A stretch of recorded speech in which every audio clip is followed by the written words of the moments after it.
What's up, guys? I hope you're having a terrific Tuesday. An NFL bomb to talk about as the NFC South has again flipped on its head, and I didn't think that was possible again, especially after Tom Brady agreed in free agency to become a Buccaneer. I thought that was as crazy as it was going to get. Well, I was dead wrong, as Rob Gronkowski has agreed to come out of retirement and was traded today from the Patriots to the Buccaneers for a 4th and 7th round pick.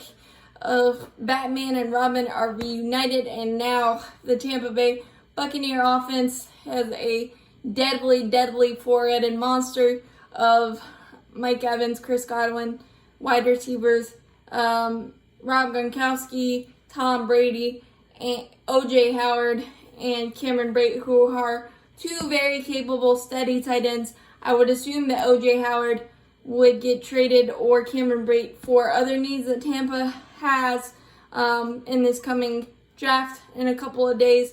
But good luck to NFL defenses as a whole, but especially NFC South defenses, because we have the unfortunate pleasure of facing them twice, and I think we're going to need magic fairy dust and probably the longest yard tactic of just tackling them before the play starts and just letting the penalties take them down the field, because it seems like it's going to be very futile attempt to keep them under 30 points this season. I know it's just on paper, but on paper they look absolutely deadly.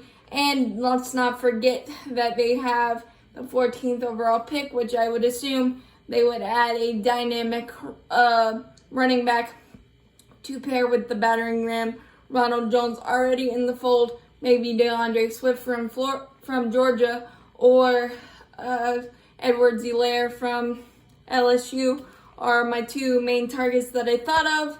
And they have a pretty darn good defense as well. Shaq Barrett, who they franchise tagged, and Ndamukong Suh, who they signed to a 1-year, $8 million contract in free agency, and Jason Pierre-Paul to a 2-year, $27.5 million contract.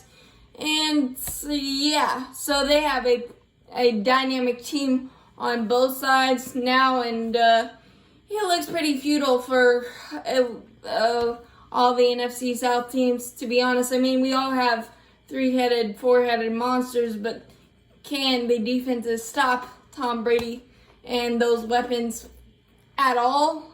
I don't know, especially the Panthers. We didn't really have a defense coming into before this happened, and I know that'll change with the acquisitions in the draft, but even that, I don't know. Again, magic fairy dust or whatever.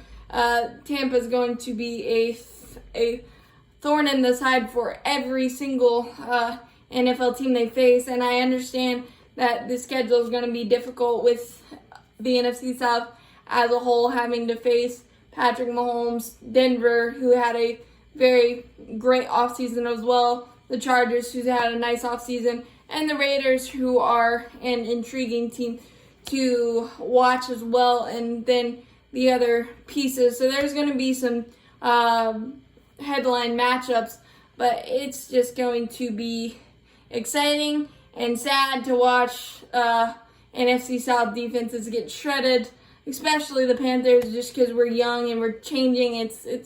And we're gonna give up 50, I'm pretty sure, at least once. So at least other teams will feel my pain, and we can commiserate on that. But gosh, the NFL is gonna be definitely super interesting, and I'll evaluate it even more after the draft. But Tampa, on paper, looks pretty unbeatable, and I know nobody's unbeatable as we've seen, but they've got weapons upon weapons on both sides. Best of luck to all NFL teams trying to beat them, and I didn't think I was going to say that even coming off of last year. So we'll see. The NFL has turned on its head. Even with no sports, there is still something intriguing to talk about. So at least there's that. But I'm not looking forward to watching Tom Brady do work in the NFC South. Why couldn't you have gone to like the Chargers? Why? That would have been great. But wishful thinking, I guess, at this point. But as always, go Panthers and keep pounding.